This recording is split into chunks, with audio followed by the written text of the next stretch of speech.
Hey everyone, and welcome back to my channel. Today we're going to be looking into another disturbing case with you. On June 13, 2024, Rain Mancini was reported missing by her mother after she didn't keep up with their daily communications. Investigation was launched immediately, and it led to the discovery of the most gruesome murder you could ever imagine. But before we go into details, we would like to send our deepest condolences to the family and friends of Rain Mancini, Phillip Zilliot II, and their young kids Karma and Phillip III, who fell victim to a man whom they considered a friend. A friend of Rory, this is around 2 o'clock in the morning, got a call from Rory, who was really upset and said he shot somebody and was frantic. We had the human remain dogs, bloodhounds, aviation, deputies.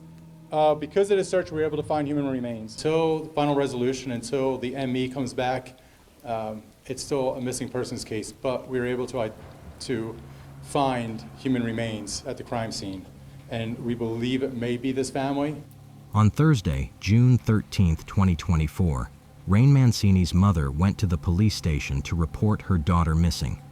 She told the police that she and her 26-year-old daughter contacted each other daily, and as of the time of the report, she had not heard from her daughter for 2 days. As per protocol, they asked for Rain's home address, and she explained that her daughter, who was married with 2 kids, led a transient life. That is, their family moved a lot, but she provided them with an address at Nottingham Trail in Hudson, Florida. That became their first point of search. The address provided was the home of Rory Atwood, who testified that Rain and her family used to be his tenants, but were no longer living there. However, he mentioned that he had seen Rain and her family just the day before when they came to pick up some of the things they had left. The police searched the whole house, but found nothing suspicious except a fire pit in the backyard that was actively smoldering and smoking.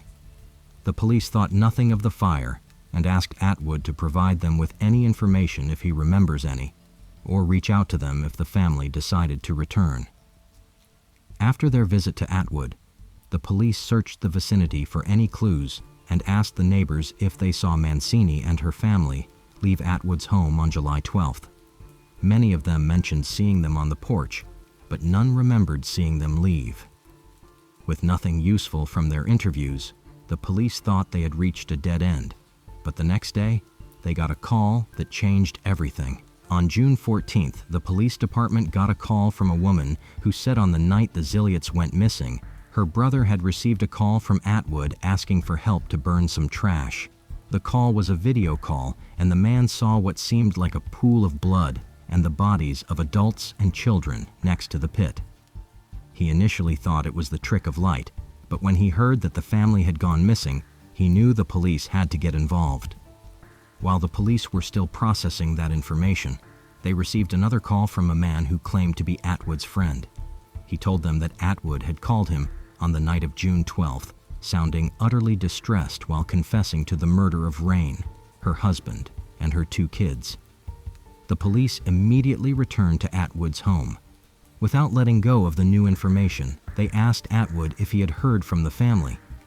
He mentioned that it would be nearly impossible for him to hear from them because he had kicked them off the property 2 weeks earlier for not paying their rent, and the only reason they returned on June 12th was to pick up the little items they had left. Investigators requested to search his home again, and he agreed. This time around, they found items belonging to the family. When asked, Atwood seemed surprised that their properties were still in his home, and casually mentioned that they must have left it while in a hurry to leave. In another interview with a different detective, Atwood said Rain mentioned going to stay at a women's shelter with her children while their father was going to stay in a tent at a nearby park, pending the time they could get money to get another place.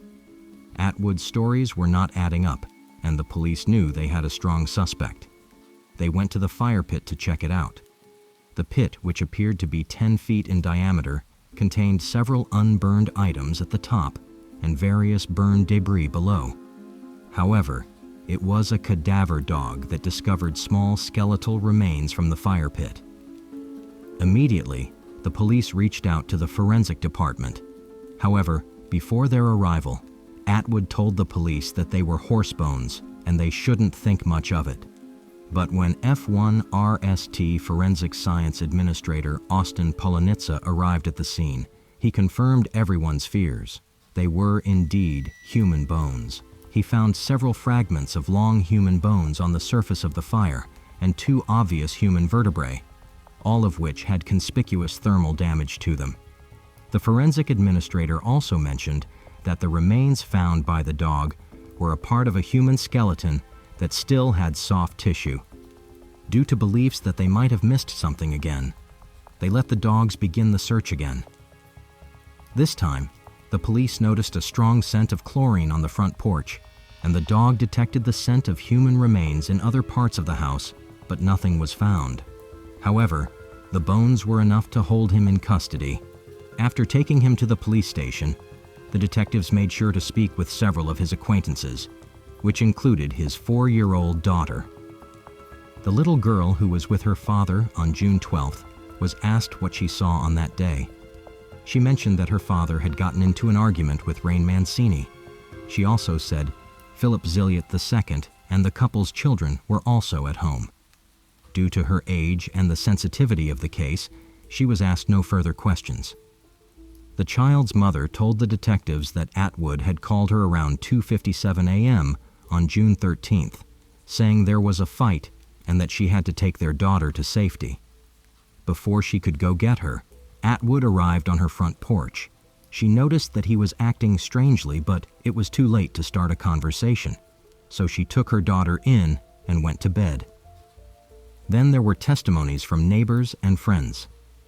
A woman who claimed to have visited Atwood's home on the evening of June 12th said she saw Rain sitting on a couch while Phillip paced around the room.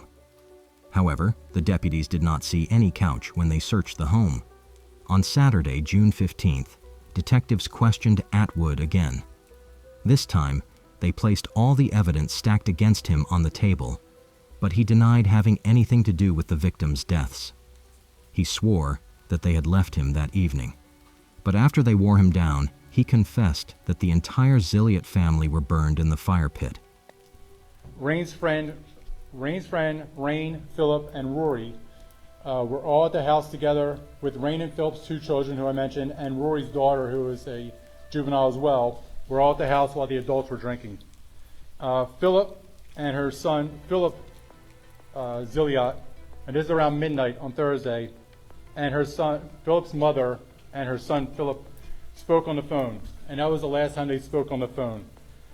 Per Rain's friend, Rain, Phillip, and Rory were all drinking alcohol, and they started arguing. Before leaving, Rain's friend hears someone say, "This is the last time this happened. You pulled a gun on us," referring to Rory. But when investigators first speak to this man who's now eventually our suspect, he denies involvement. Says, "I saw them, that was it, don't know where they went." That's the initial response from anybody who is trying to hide something. Like, I don't know, I never saw them, don't know where they were, have no idea. That's initially the reaction and what you actually probably expect to hear. In his initial confessions, he revealed that he had killed Rain and her husband out of self-defense. He claimed that the couple had returned to pick up their properties, just as he had stated earlier, but an argument ensued because they were not pleased with his decision. Atwood and the couple were friends from high school, so they found it hard to believe that he'd just kicked them out. According to the suspect, the argument had gotten so intense that Phillip had attacked him with a knife while Rain had threatened his daughter instead. He said the fight later continued in the living room close to the front door, and at this point, Phillip had ditched the knife for a handgun.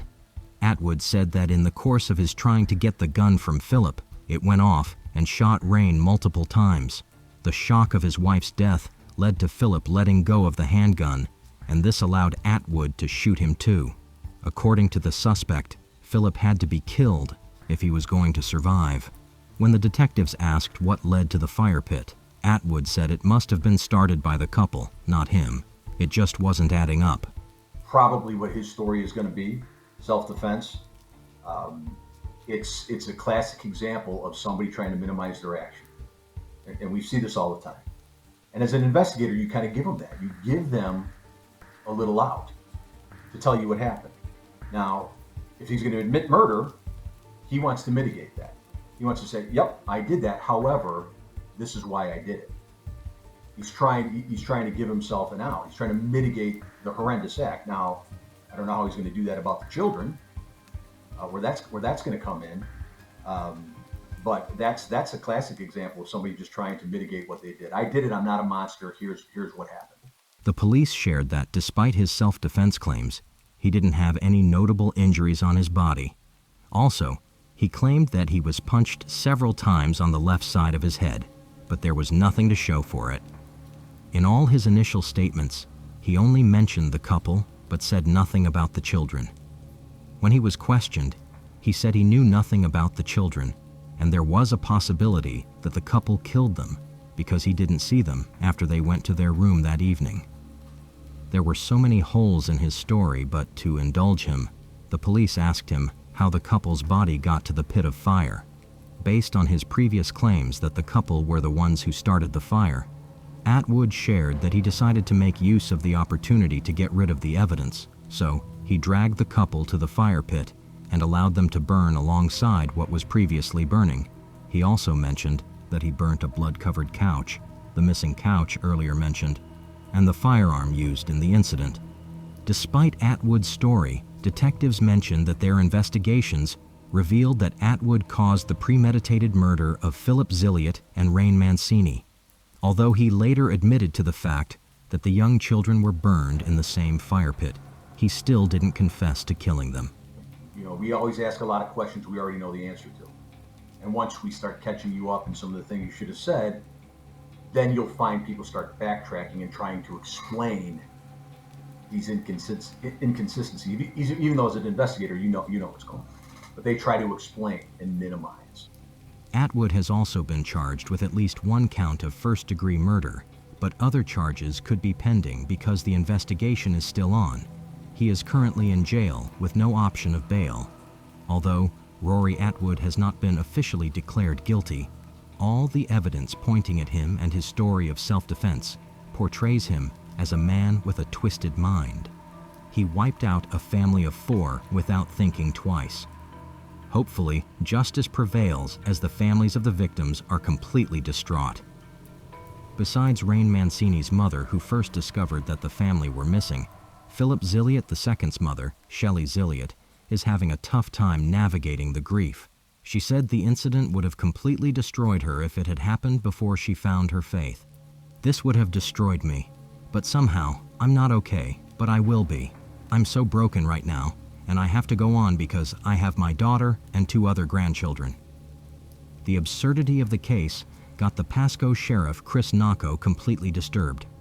When he was about to share the story to reporters, he said, "If there wasn't evil in this world, we wouldn't have to pray as much. And when I talk about this story today, you're going to hear about evil." There's more to be revealed during the trial, but for now, we offer the family our heartfelt condolences. Do you think Rory Atwood will be found guilty? Share your thoughts in the comment below.